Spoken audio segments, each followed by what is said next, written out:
था कि झोला भर के वो क्या कहते हैं कि नोट लेके जाते थे, और जो जेब में भर के सामान लाते थे, तो उस स्थिति में हम आ गए हैं। तो ऐसी हालत में यह जो बड़ी करेंसी है 2000 की, ये गायब कर दे रहे हैं।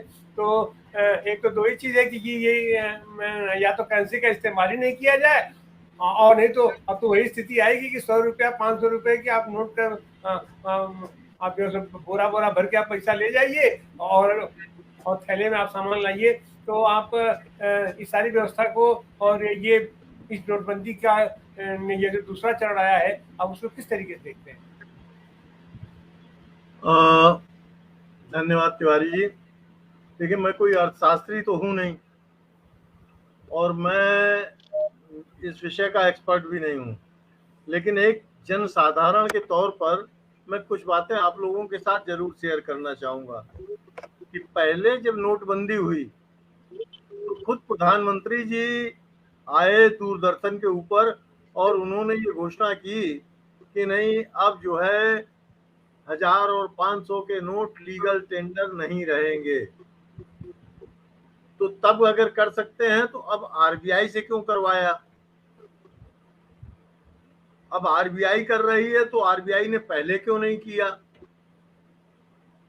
और कहीं ये सब कुछ जो है, ये इस वजह से तो नहीं कि हाल ही में जो नोटबंदी के इशू को लेकर के सुप्रीम कोर्ट में सुनवाई चल रही है, और उसका आने वाले समय में कोई फैसला आने वाला है, उस फैसले को देखते हुए कुछ सवाल इस बात को लेकर के न खड़े हो जाएं कि आपने 1000 का नोट बंद किया, 2000 का चालू कर दिया, तो इससे कैसे ब्लैक मनी कंट्रोल हुई, कैसे ब्लैक मनी के ऊपर आपने जो है काले धन के ऊपर नियंत्रण किया, ये सवाल न खड़ा हो तो आपने ये कदम उठवाया, ऐसा मेरे जैसे लोग मानते हैं कि आपने बहुत कुछ ये सोच के कि कहीं हम फिर से, जैसे कि अभी आज आपने देखा कि दिल्ली के बारे में, दिल्ली की स्वायत्तता के बारे में जो सुप्रीम कोर्ट का फैसला आया, ये गिर गए। महाराष्ट्र का जो फैसला आया उसमें ये गिर गए। तो अब इनको लगा कि नहीं, कहीं ऐसा ना हो कि इसमें भी हम जो है फंस जाएं और हमारी फिर किरकिरी हो, और कर्नाटक के चुनाव के जैसे हमारे सारे पत्ते बेकार जाएं, जो ट्रंप का कार्ड खेलना चाहते हैं वो बेकार जाए। तो इससे पहले ही इसको कर डालो, ऐसा मेरे जैसे लोगों का मानना है। अर्थशास्त्री लोग ज्यादा विद्वान लोग हैं, वो इसका विश्लेषण बारीकी से बताएंगे। मुझे जो दूसरी बात लगती है वो ये सीधे तौर पे लगती है कि ये 2000 का नोट जो छपा, इसकी छपाई में जो खर्चा आया, और जो इसकी छपाई से पूरी व्यवस्था के ऊपर असर आया, आपने उसको सर्कुलेशन में लाने में जो खर्चा किया, आपने जो उसके विपणन में खर्च किया, सब कुछ किया, और एक बैक आपने उसको बंद कर दिया। तो ये सारा जो एक्सपेंडिचर था, ये किसके सर माथे गया? इसके लिए कुल मिला के खामियाजा तो हमारे आप जैसे लोगों को भुगतना पड़ा। आरबीआई के पास कोई ऐसा स्रोत तो है नहीं कि जो आम आदमी से होने वाली आमदनी के अतिरिक्त हो।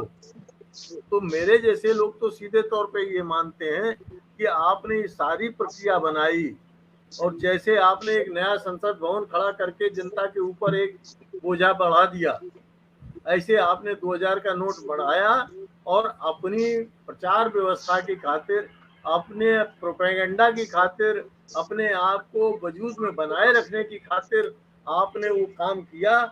और आपको लगा कि अब इसको जो है आगे बढ़ाना है, तो आपने उसको फिर से समाप्त करके करवा के, अब की बात तो करवा के, चतुराई ये रही।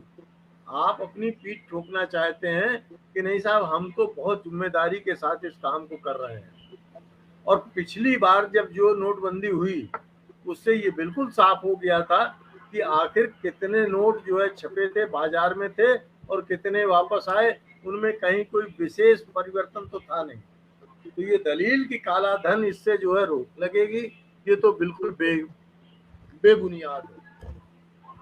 कर्नाटक के चुनाव में खुलेआम 40% का जो आरोप लगा, इसका मतलब कि वहां जो 40% वाला पूरा मसला चल रहा था वो सिर्फ 2000 के नोट के बदौलत नहीं चल रहा था, उसके अलावा भी फैक्टर हैं। कैश सब कुछ नहीं है, आज की तारीख में काइंड भी बहुत है, काइंड में आपको बहुत सारे तरीके से ओबलाइज किया जाता है। और क्या मैं ये समझ सकता हूँ कि बैंक, वित्तीय संस्थाएं, income tax, ED, CIB, CBI और ये सारी जो संस्थाएं हैं, क्या इनके पास, या आरबीआई, इनके पास इस बात का कोई जो है इस आंकड़ा नहीं है कि इन्होंने कितने नोट बाजार में फेंके और वो नोट कहाँ पे जाके स्टोर हुए और उन नोटों का आज की तारीख में हश्र क्या है? मुझे लगता है कि सरकार के पास ये सारी जानकारियां हैं और ये चाहती तो बिना नोटों को बंद किए भी उस तमाम धन को, जो काला धन काला धन काला धन कहा जाता है, उसको वसूल सकते थे। खुद कर्नाटक में एक जो किसी कारपोरेशन का आयोग का अध्यक्ष था, उसके पास करोड़ों की संपत्ति मिली, उसके लड़के के पास करोड़ों की संपत्ति मिली, एमएलए था। आज कितने भाजपा के लोगों के ऊपर छापे पड़ते हैं। तो विजय चावला की इस बात से मैं सहमत नहीं हो पा रहा हूं कि काला धन सिर्फ जो है विरोधियों के ऊपर हमला करने की गरज से किया गया है और इसलिए 2000 के नोट बंद किए गए। 2000 के नोट बंद करने के पीछे एक प्रोपेगेंडा मिनिस्ट्री जो होती है, उसका प्रोपेगेंडा तो मैं मानता हूं, लेकिन इससे कोई अलावा इसके कि जनता के ऊपर इसका मूल रूप से आघात पहुंचा और उनके ऊपर पूरी तरीके से चोट पहुंची, ये इसके अलावा और कोई चारा नहीं है। कहाँ गए, कितने नोट छापे थे आपने, कितने वापस आएंगे, सब कुछ तो सरकार को पता है। फिर आज इस तरीके की नौटंकी करने की आवश्यकता क्या पड़ी? ये सिर्फ जो है, सिर्फ भोली भाली जनता को बिल्कुल उसकी टांग तोड़ के बैसाखी पकड़ाने जैसी व्यवस्था कि हम तो तुम्हें बैसाखी दिए दे रहे हैं, टांग तोड़ दी, कोई बात नहीं, टांग टूट गई, हम देखो वो एक अलग बात है, हम तो तुम्हें बैसाखी दे रहे हैं, आप चलिए इसके भरोसे, आप अपनी जो है चलाइए जिंदगी। तो ये इस तरीके की जो कारस्तानियां हैं, ये हमारे जैसे लोगों के पल्ले तो पड़ती नहीं है तिवारी जी।